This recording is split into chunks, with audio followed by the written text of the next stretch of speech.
Hello my scrappy friends and a big welcome to my YouTube channel today. It's Melinda Sweetman here with you with this layout share for the Cut To You design team. I'm playing with the January cut of the month cut file, which is the Let's Have Some Fun title cut file with the banners. So I've cut them so they fit onto a traveler's notebook layout, which is 5 by about 8 1/4 outside of the page protector. And you can see I've cut those in white. I've got scraps here of one of my favourite Tracy Reed Designs collections, which is Sunkissed, and I'm going to back the banners here by hand. I'm just going to cut each of the little banners out. You can see all I've done there is flipped over my cut file, flipped over my pattern paper, and I have trimmed around the outside after I've traced it.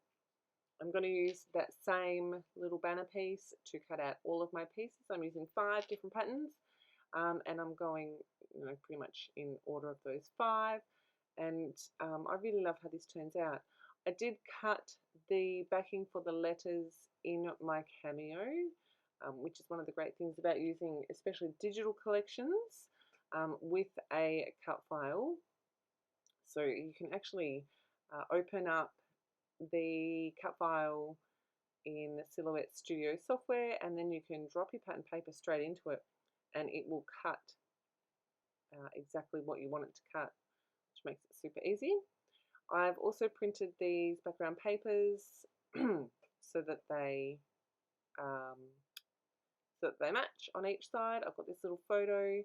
It is a little bit shorter than, well, wider than 4 inches and a little bit shorter than I think 2.5 from memory. No, it's a little bit shorter than 3. Yeah, so I have printed that photo. It is from the 1st of January, and you can see I'm just giving my cut file here a bit of a trim, and I've taken out the center banner pieces there that are going to be completely covered up by my cut file, and I can use those on the left hand side here. I love how that worked. I love that I got that pattern, all those patterns onto the other side as well without it being too much. The other thing is with the digital files, you can obviously play with them. I do tend to come up with a fairly basic page design either in Silhouette Studio or Photoshop Elements, depends what I'm working in at the time. If I'm using cut files, I tend to work in Silhouette Studio, and I can basically build my layout on the computer screen, so I know exactly which pieces I want to print. I can also, resize them, and then what I actually tend to do is save a copy of that file, whether it's in Photoshop Elements or Silhouette Studio, so that I can go back after everything's printed and cut and see exactly how I had everything laid out. For me, it saves a lot of time. I don't tend to then play with everything, 10,000 times before I decide on just the right placement. It's definitely a time saver and something that I really appreciate. So another reason why I love pairing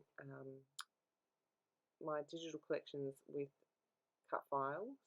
The other thing too is with digital collections, obviously you can print them as many times as you like, and if you love one particular pattern paper, you can print it a gazillion times and never run out. It's pretty awesome. All right, so I have got. I used a 3x4 card before my photo, behind my photo. I felt like I need a little bit of separation between the edges of the photo and my background, so I used that little teal, the 3x4 card with the little teal, white hearts on teal background, and then I went through the journal cards and pulled out this one so that I could add my journaling to that. I'm just going to make a little pocket behind here. Now to start with, I do stick my photo straight down to my background, and then when I go to put my little journal card in, I'm like, this is really difficult to get in and out because of the cut file behind here. So I end up making a little pocket behind my photo. I did do that mostly off camera. I didn't realise when I was making it at the time, so that's why I'm explaining it here. I basically just got another piece of plain scrap pattern paper, plain scrap white cardstock, and stuck that along the edges. So I can see here, this is where I'm about to stick it onto the background, and I realise that it's not really going to work. But where I had that glue, I've just gone ahead and stuck another piece of white cardstock. Watch, see, it gets stuck. I'm like, oh no, that's not going to work. So I quickly pulled it up before it stuck, and then that's me putting the scrap piece of white cardstock there. It's actually, I have big A3 calendars on our fridge in the kitchen, and it's on good enough quality cardstock that I use it for layers in cards mostly, but it worked perfectly for this. Then I can apply adhesive to the entire back of that and stick that down. I did also grab another piece of that scrap to lay underneath the photo, so that the photo is now sitting on the banners and that piece of cardstock are all the same level, so that photo is sitting flat. Alright, so I'm happy with that, and because I did print these journal cards on thinner paper, I have just added some plain white cardstock behind that to give it a little bit of strength as well. Wanted to add something to the edge so that I had an easy way of accessing that journaling. I did think about punching a little half circle, but I felt like it would cut too much of the photo off. So I did this instead, and I'm just going to stick that to the edge. I didn't realise until after I cut it, this is actually a sticker, so it works perfectly. And I'm just going to remove the adhesive with my little powder tool here. Someone asked in a video a while ago about this. This is actually a powder tool. It is normally used for when you're heat embossing, and it takes away any of the static, but it also removes any sticky, like if it's a sticker and you want to make it a die cut, it helps remove the adhesive from the back. It doesn't remove it, it just makes it so it's not sticky anymore. I'm going to stick my cut file down. I love this pink pattern paper, that's why I chose it for my title. Yeah, it's one of my favourites from this collection, and most of the other ones, I love the mix of colours and patterns in those banners. It's really fun.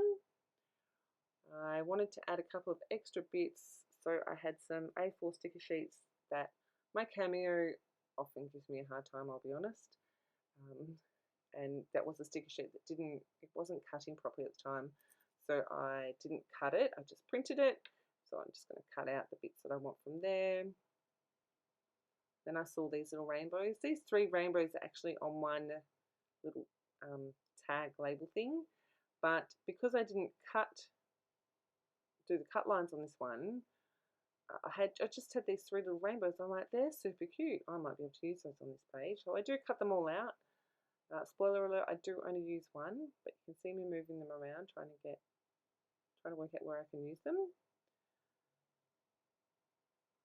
I do end up using that one that's on the left hand side. I just felt like this is a very pink, warm toned, I've used lots of those really warmer tones on this page, so I thought with that pop of the teal on the left hand side it was a perfect balance.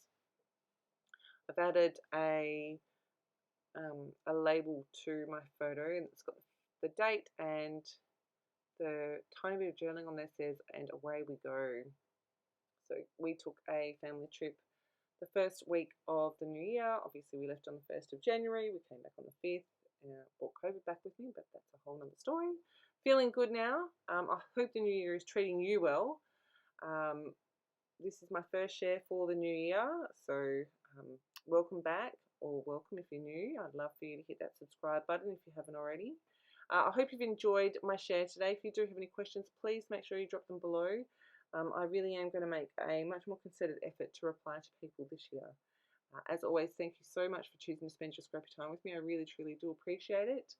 And I shall see you in my next process video. Have a fantastic scrappy day, my friends.